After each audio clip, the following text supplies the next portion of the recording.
Welcome. This is Bridges Amuchi Bakochola. Prison quality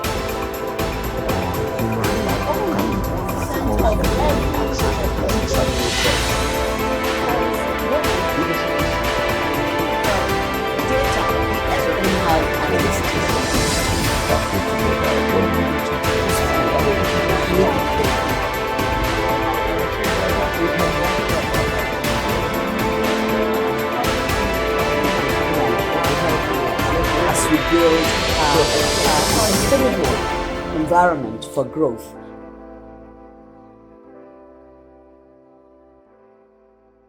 As we celebrate 65 years of independence in Nigeria, it's important we look at how great we have done as a people over the decades. Part of our reflection is to ascertain if we've improved or retrogressed. Today on Bridges, we turn the spotlight on a troubling trend that has slowly crept into our national character, the culture of anyhow-ness. A national issue that is eaten deep into our social fabric, from the higher echelon down to our everyday streets. We see a pattern of misbehavior and irresponsibility and also indiscipline that has become almost normalized. Everywhere we turn, it seems Nigerians have found a way to cut corners, break the rules, or shrug off responsibility. We see it in the small things like littering the streets, crossing the roads where there is no pedestrian bridge, or ignoring traffic lights, just to mention a few. We even see it in bigger issues like workers resuming late and leaving too early, officials abandoning their duties until a bribe is offered, parents using connections to secure jobs for unqualified children, or companies rewarding mediocrity over merit. These are things that are emerging, and this is not the Nigerian. This is not who you are watching, I pray. And I dare say, this is not our guests. This is not their character, our guest on Bridges today. We need to speak to this because reputation as a country is very, very important. And who brings about the reputation? It's people. And on set with me to discuss this worrisome culture that is becoming a norm in our space is Charles Emmanuel. Charles is a leadership and development person, expert, but also a media personality. Yes. In fact, on radio, we call you St. Charles. Okay. St. Charles, you're welcome. So we'll use the word St. Charles Thank you. to identify him on this program. Thank you for having me. Yes. And also on my extreme left is a woman who is conscious about what is happening, and we all have a consensus before we came on set to say a no to this trend in our society. I have here Folashade Aransiola. She wants to be identified as a solutions journalist. So that's wonderful, because when we look at changing the narrative and bringing things into perspective to showcase who we are as a people, the media has an important role to play. So Folashade, thank you for coming on Bridges again. Thank you for having me back. All right, so that's where we're going, anyhow-ness. How do you understand that? Let's start with the man now.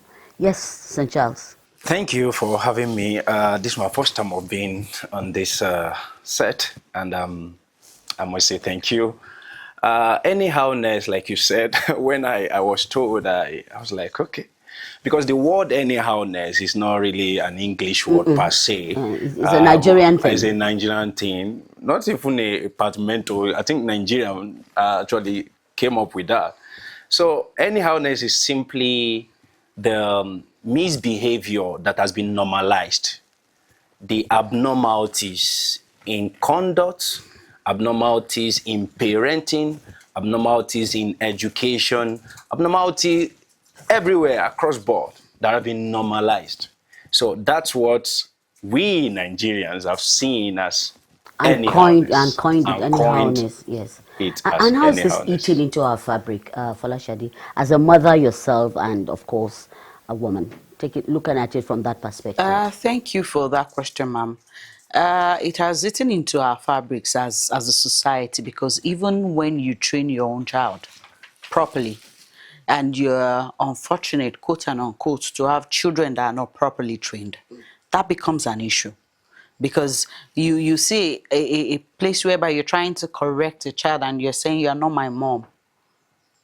And you see a situation whereby you're like, okay, so if I were to be your mom, is that when you'd tend to listen to me? I grew up in a society whereby a mother gives birth to a child, but thousands of mothers actually discipline you. But for now, the anyhowness has creeping into our education sector, whereby you see a mom going to school to beat up a teacher based on the report a child gave without even verifying. And that is what you're telling the child, that it is okay for them to disregard laws, for them not to be disciplined, for them to misbehave. So when you look at these, as part of it, you look at it as crippled our education sector.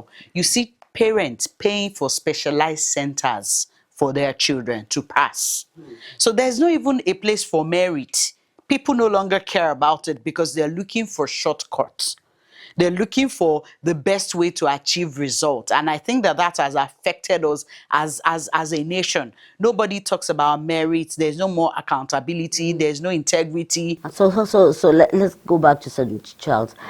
You interact with a lot of young people, and I just want you to speak to, do they care about this anyhowness that is, eating up who we are in terms of reputation, in terms of how other people see us? They do care, but like we said, it has eaten deep into the system. And if it has eaten deep into the system, it means the air we breathe, the thinking system, the television, the media is everywhere. So a child is born into the system. So he sees. But that's not our system. That's not who we are. That's not who we are. But So it are has you been personally with but you? What are we doing? How does it affect you when you see the anyhowness behavior? Let me give this story. I sometimes ago, when I was in primary 5, I was instructed to write the names of the noisemakers, and the teacher stepped up. Normally, I grew up in Ekiti State, and in the process of writing these names, I realized that I've constituted a lot of noise. In the class, why the teacher? So I put down my name. It was not normal. So when the teacher came in, I gave him the list. He called out the man was shocked to his bone. Why would you put your name down? Because you have every authority, you are in charge. So, but I put down the name, and he called me out, and dealt with me just like others, but better than others. So, but I was fulfilled. Worse than others, rather. I was fulfilled, even though I was crying, but down within me, I knew that I've done something that my conscience will live right forever. Now, and that helped you. And that helped me. It helped me. So people in my class or my fellow pupils, they were like, what did you just do? So for them, I shouldn't have done that.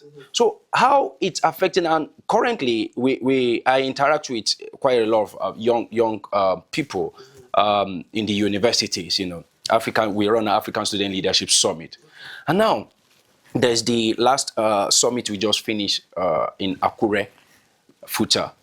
Now, in the entire process of planning, executing the summit, I never interacted with them. I never saw them. I got the director, the campus director, on LinkedIn. I profiled him. I do a lot of mind design before I interact with anybody and all of that, because I know this anyhowness has eaten into, our thinking system, that you have to audit the thinking system of anybody you want to interact with to ensure that you are not going to regret whether relationship, business relationship, because if two people lie themselves into a relationship and they become husband and wife, of course, you know what will happen. So it has been affecting a whole lot. And we are looking for a way, and we are working towards, raising that crop, that tribe of transformed individuals that would stand up and say no to this. And we are working towards it. And we're getting results. And we are right? getting results, yes. Because as Nigerians, that's not who we are. Yeah, that's not who we are. Yes, we That's are not. disciplined. Integrity Yes. matters to us. Yes. So, how did we get here, Folashade? Ma, I think it's actually a systemic thing. Bad governance, bad leadership, lack of accountability, lack of good parenting, and a sense of entitlement. A sense of entitlement. Because when you see from government offices, you go, things that are supposed to be done normally, they withhold your file and say that you need to do something. Like I was sharing with them before, when I was in South Africa, it's a palace that they will tell you make a plan. Indirectly, they are pitching corruption to you. You make a plan. You understand? So we've fallen into this, that we expect that you need to rub hands. There needs to be an exchange before things are done normally. Okay, give an example now. I saw something on here whereby a lady came out and said she wants to sleep with some numbers of men to be able to enter into Guinness Book of Record. How did we get to this level? People are doing things differently in their spaces to actually create a niche. But you see somebody that is sitting down and thinks that immorality must be recorded for her to break into. And you begin to question, does she have a mother? What went wrong in the parenting? And like the question that you're asking me, garbage in, garbage out. You see a child that probably dropped out of school, got pregnant, and because the parents feels that she has actually tainted the family name, instead of pulling her back, trying to actually guide her, they push her out and says that since you have done this, they leave her. Without proper parenting, she brings up a child in that kind of environment, probably from dysfunctional environment. What kind of parenting would she give to such a child? And so But that had happened before. Yes, ma'am. And children, even from that background, had come out strong, responsible today. So these are the problems. Yes. So what are the steps, to be taken? Folashade, I'll start quickly with you, because you have coined yourself solutions journalist. Yes, ma'am. What should we be doing at the level of governance, at the level of individual responsibility, at the level of even the family unit? Because at 65, Yes, ma'am. our reputation should sell us. Our people should sell us, right? Yes. And especially that we are in a hurry, especially with this administration, talking about renewed hope and getting things done the way it should be done. Yeah. So, Thank you, ma. From the angle of government, I think censorship will do a lot of things. I worked in National Film and Video Census Board at the time, and I see the deliberate effort that the government mechanism brought into the kind of movies that will push out to project ourselves. There was a time in Nigeria that it was a taboo. You would not be censored if you are singing the kind of song that does not project Nigeria. That is the era of Nigeria and Jagadaga. It is not even as bad as what they are doing now. But there's somebody that is conscious, that realizes that the way we project ourselves is the way people get to see us. So on the angle of government, they need to enforce a sense of a code, a moral code that guides what goes into the media. And I think that on their own part too, accountability comes into it. Because a lot of people were like, okay, why do I need to trust the government? What are they giving back to me? You look at in the area of policing. Most Nigerians don't trust an average policeman. But does that take away the fact that there are good policemen in Nigeria? There are. There are. That you lot. would marvel at the level of their dedication. So that means they need to be accountable to their stewardship. Okay, the community the society has given us this kind of tax. How are we doing that? On the area of parenting, I think it comes also from the religious aspect. The churches, the mosque, the areas that we go to. What kind of message are they preaching? I see that a lady that came out and says she wants to do this level of morality. There's no pastor that came out. There's no imam that came out and said this is morally wrong. Is it?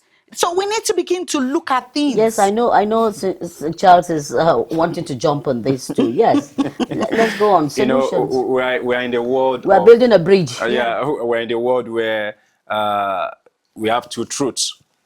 That's the problem. In the world of war of divination, you define it based on the way it suits you. So when you say this is how things supposed to be, somebody will ask you who set the standard. So that's the level at which we are now. And so, and like Folashade said, we are not out of place. It's not that, I mean, there are people that are constantly working and are still standing for what is right. What even though it's not what they like, you know. So I want to let anybody hearing and watching us to understand that he or she is not alone if you are standing for what is right. There are people out there, you may not have, if I would cite the story in the Holy Book, when the prophet said, I'm the only one still standing. And it was said that there are 7,000 individuals that have not bowed down. So I want to let people know that there are people that are still standing on what is right. So, you know, because sometimes you may stand on the side of the truth, and you stand alone. You'll be alone. You'll be alone, and you'll be like, what do I do? Don't bow out. There are people that are still there, that are in their corners, and I'm sure that there is a convergence because the system must be cleaned up. And the only way to get that done is to ensure that we find out what is truth. I mean, we know what is truth. We know what is right, even though what is it's not like it was not what we like. Like I was telling them. No, I mean, let's even remove the fact that it's not what you like. It's the way of life. It's the way of life. So on bridges, we must we always emphasize that we must accentuate the positive going forward. And you know, I don't know if you are old enough, but at a point in this country, during the regime of the late President Muhammad Buhari as military president, when you won't find a Nigerian, you know, not on cue. In fact, we remind ourselves you have to stay on cue, you know, and you wouldn't litter around you. Just street, yes. Yes. No. So Operation Keep Nigeria Clean. Operation Do This and That. War against indiscipline. War against indiscipline. Do we bring that back? Ma, if we're going to do that, they said we need to be first internalize it. It's not as if all these things are not on ground. They are on ground, but enforcement. Because the person sitting at the table of authority is the first person that breaks the law. And if you are not morally correct, how do you begin to tell people that are looking up to you for leadership to break the laws? Not to break the laws. You see somebody that, okay, we have senators that has misbehaved, and you're questioning how did they get into office?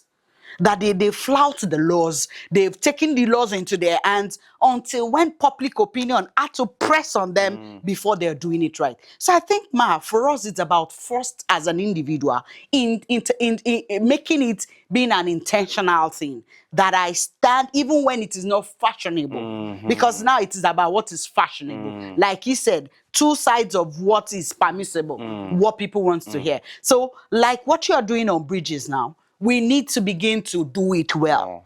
I need to become an ambassador of a good Nigerian.